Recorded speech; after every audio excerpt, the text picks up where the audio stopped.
Welcome to smart sprout junction. तो बच्चों, आज हम पढ़ने जा रहे हैं class fourth NCERT Hindi book Veena chapter 2 चिड़िया का गीत। चिड़िया का गीत जो पार्ट है, हम उसकी व्याख्या ऑलरेडी हम पहले वीडियो में कर चुके हैं। दूसरे वीडियो में पार्ट 1 में हमने उसके जो क्वेश्चन आंसर्स थे उसको हमने अच्छे से एक्सप्लेन किया है। ठीक है, अब ये है पार्ट 2। पार्ट 2 में भी हमारी हमारी एक्सरसाइज इसकी बहुत बड़ी है, तो ये 3 पार्ट्स में हो पा रही है।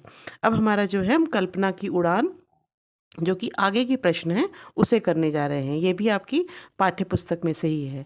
तो ये है हमारी कल्पना की उड़ान। कल्पना की उड़ान का मतलब कि हम इमेजिन कर सकते हैं, हमारे इमेजिन करके हम अ, आगे के बारे में सोच सकते हैं और हमारी इमेजिनेशन कहाँ तक जाती है किसी भी कोई टॉपिक को लेकर के, तो उसके बारे में आपको एक्सप्लेन कर रही हूँ।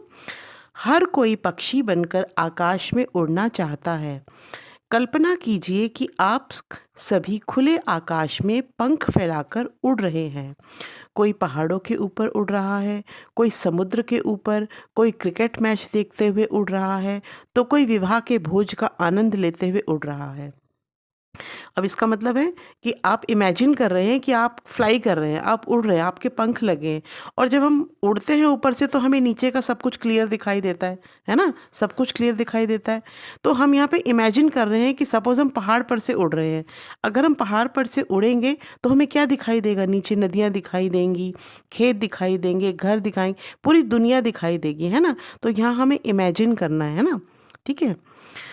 आपको कल्पना करके कक्षा को बताना है और आप ऊपर से नीचे क्या-क्या देख रहे हैं। आप अपनी प्रस्तुति को उसी तरह सुना सकते हैं। फिर आपको इमेजिन करके जो भी अच्छा लगा बोलने में, जो भी आप बोल सकते हो, उसको आपको अपने दोस्तों के साथ में शेयर करना है। जैसे खेलों में आँखों देखा हाल सुनाया जाता है, यथा मैं पहाड़ों के ऊपर से उड़ रहा हूँ या रही हूँ। मुझे चारों ओर ऊंचे पेड़, झरने और सरोवर दिखाई दे रहे हैं। ठंडी हवा अच्छी लग रही है। अरे वाह! अब तो बर्फ़ भी दिखने लगी। यह एक सफ़ेद चादर की तरह लग रही है। मैं इसका भरपूर आनंद ले रहा हूँ या रही हूँ आदि। ठीक है? तो आपको इमेजिन करना है, कल्पना करना है कि मैं उड़ रहा हूँ, मेरे पंख लगे हैं पक्षी की तरह, है ना? ये चिड़िया का गीत का ही है ना, ये पार्ट जो है उसका ये भाग है ये। तो आपको ऐसी परिस्थितियाँ, जैसे अब यहाँ पे दिया है, उड़ान की परिस्थितियाँ, जैसे पहाड़, आप पहाड़ के ऊपर से उड़ रहे हैं। समुद्र और उसका किनारा, समुद्र के किनारे हैं। जंगल है, रेगिस्तान है, मैदान, गाँव, नगर, बारात, विभिन्न खेल प्रतियोगिताएँ, विद्यालय, मेला, बाजार, चिकित्सालय, चिकित्सालय होता है हॉस्पिटल, चिड़ियाघर, स्थानीय त्योहार आदि हो सकती हैं। ठीक है?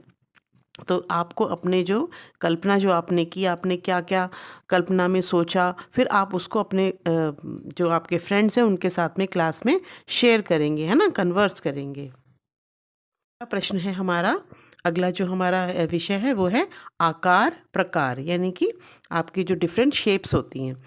कविता में अंडे जैसा था आकार का उल्लेख है। नीचे कुछ और चित्र दिए गए हैं जो अलग अलग आकृतियों के हैं।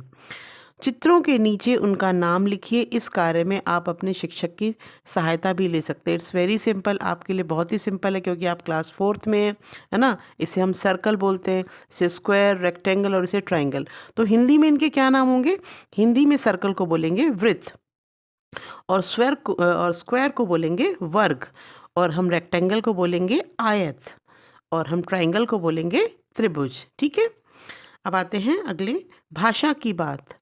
फिर मैं निकल गई शाखों पर, हरी भरी थी जो सुकुमार। कविता की इस पंक्ति में सुकुमार शब्द आया है ना? यह सु और कुमार के मेल से बना है, जिसका अर्थ है कोमल या कोमल अंगों वाला। सु मीन्स कोमल, है ना? आप भी इसी प्रकार कुछ नए शब्द बनाइए और उनके अर्थ खोजिए। अब देखिए, यहाँ पे सु लिखा है और यहाँ पे है कुमार, फिर ये शब्द बना सुकुमार। इनको आपस में ज्वाइन करा हमने तो बन गया सुकुमार। सुकुमार का मतलब होता है कोमल अंगों वाला, है ना? फिर सुयोग्य, अब हमारा शब्द बन गया सुयोग्य, योग्य या उपयुक्त। फिर अगला है सुयश, तो हमारा शब्द बना सुयश, अच्छा यश, अच्छे काम करने का जो हमें मिलता है। सुकर्म, तो हमारा शब्द बना सुकर्म, अच्छे कर्म। अगला है सुवास। सुवास, अच्छी गंध, गंध का मतलब होता है स्मेल। सुदर्शन, सुदर्शन, सुंदर दिखने वाला। ठीक है। हमारा अगला प्रश्न है, नीचे दिए गए वाक्यों में कुछ रिक्त स्थान हैं और कुछ शब्द रेखांकित किए गए हैं। उन शब्दों से वाक्यों को पूरा कीजिए जो रेखांकित शब्दों के विपरीत अर्थ रखते हैं, यानी कि ऑपोजिट वर्ड्स, है ना। आप क्लास थर्ड में सब चीज़ें पढ़ चुके हैं। अब जैसे पहला है क, सूखा। सूखा का ऑपोजिट आपको मालूम है, सूखा और गीला कचरा अलग अलग डिब्बों में डालें। ख, दिल्ली मेरे घर से दूर है लेकिन गुवाहाटी पास है, तो दूर का उल्टा क्या हो जाएगा, पास। ग, अनवर अब आया और कब गया पता ही नहीं चला, तो आया का उल्टा हो जाएगा, विपरीत शब्द हो जाएगा गया। घ, कोई भी काम ना तो बड़ा होता है और ना छोटा, बड़ा का ऑपोजिट हो जाएगा छोटा। अब है हमारा प्रश्न 3। आइए अब एक रोचक संवाद पढ़ते हैं। अब संवाद किसे कहते हैं? संवाद होता है कन्वर्सेशन, यानी कि आपस में दो लोगों के बीच में जो बातचीत होती है उसे हम संवाद कहते हैं। ठीक है। जैसे इंग्लिश में हम डायलॉग भी बोलते हैं, है ना। अब ये इनके आपस के बीच की बातचीत है, उसे हम हिंदी में बोलेंगे संवाद। अब ये पहली लड़की क्या कह रही है, सलमा तुम्हें कितने पैसे चाहिए? अब ये क्या बोलती है, जितने पैसे राजू को मिले। तुम्हें उतने नहीं मिल सकते, तो मुझे कितने पैसे मिल सकते हैं? अब इसमें जो शब्द आ रहे हैं, कितने, जितने, उतने, कितने, केवल 50 रुपये नहीं, मुझे राजू जितने ही रुपए चाहिए। इतने पैसे तो ऐसे नहीं मिल सकते, तो फिर कैसे मिल सकते हैं? अब ये जो इनकी आपस की जो बीच की जो कन्वर्सेशन है, जो आपस में जो बातचीत कर रहे हैं, उसे हम क्या बोलेंगे? उसे हम बोलेंगे संवाद। तो बच्चों, अक्सर हम ऐसे शब्दों को अपनी भाषा में प्रयोग करते हैं, है ना। इतना सा चाहिए मुझे, उतना सा, जितना सा और कितना सा, तो ऐसे वर्ड्स हम अक्सर अपनी भाषा में प्रयोग करते हैं। तो हम इनके यहाँ पर वाक्य बनाएंगे। ठीक है। वाक्यों में प्रयोग कीजिए और इनके अर्थ भी समझाइए, फिर आपको राजू जितने रुपए मिल जाएंगे। अब नीचे दिए गए शब्दों से वाक्य बनाकर सलमा की सहायता कीजिए। इतना सा का क्या अर्थ होगा? थोड़ा सा, है ना। क्या आप मुझे इतना सा ही खाना दोगे? क्या आप मुझे इतना सा ही सामान दोगे? ठीक है। उतना सा का भी मतलब क्या होगा? उतना सा भी थोड़ा सा। क्या आपने जितना उसे दिया है क्या उतना ही दोगे? ठीक है। अब जितना सा का वाक्य बनाइए। जितना आपने सीता को दिया था उतना ही क्या मुझे दोगे? कितना सा, आपने मुझे कितना सा दिया है ना। ठीक है। तो इस तरह से ये वाक्य आप स्वयं बनाएंगे। अब आते हैं हम आगे, पाठ से आगे।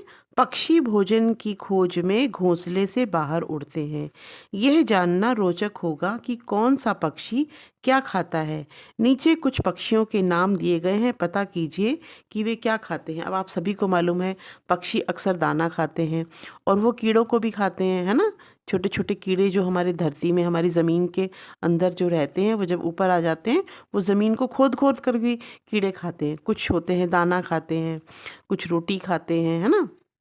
तो आइए आगे पढ़ते हैं। पक्षियों के नाम। बाज। अब बाज क्या खाता है? पक्षियों का भोजन छोटे पक्षी खा लेता है, चूहे को भी खा लेता है, छिपकली, सांप खा जाता है। अब हंस क्या करता है? वो जलीय, यानी कि हंस जो होता है जल के पास रहता है, तो जल में जो छोटे छोटे पौधे होते हैं वो उनको खाता है, घास खाता है, कीड़े खाता है। तोता क्या खाता है? तोता फल, बीज, अनार, मिर्च ये सब पसंद करता है, मिर्च ज़्यादा पसंद करता है। अमरूद खा लेता है, फल भी खाता है वो, है ना। अमरूद उसे बहुत पसंद होता है। फिर बगुला, बगुला पानी के पास रहता है, पानी में रहता है, वो मछली खाता है, मेंढक खाता है, कीड़े मकोड़े खाता है ना। और कबूतर क्या खाता है? कबूतर अनाज खाता है, दाने खाता है, बीज खाता है। इसी तरह से उल्लू चूहा, छिपकली, कीड़े। I hope this video is helpful to you. So like, share and subscribe.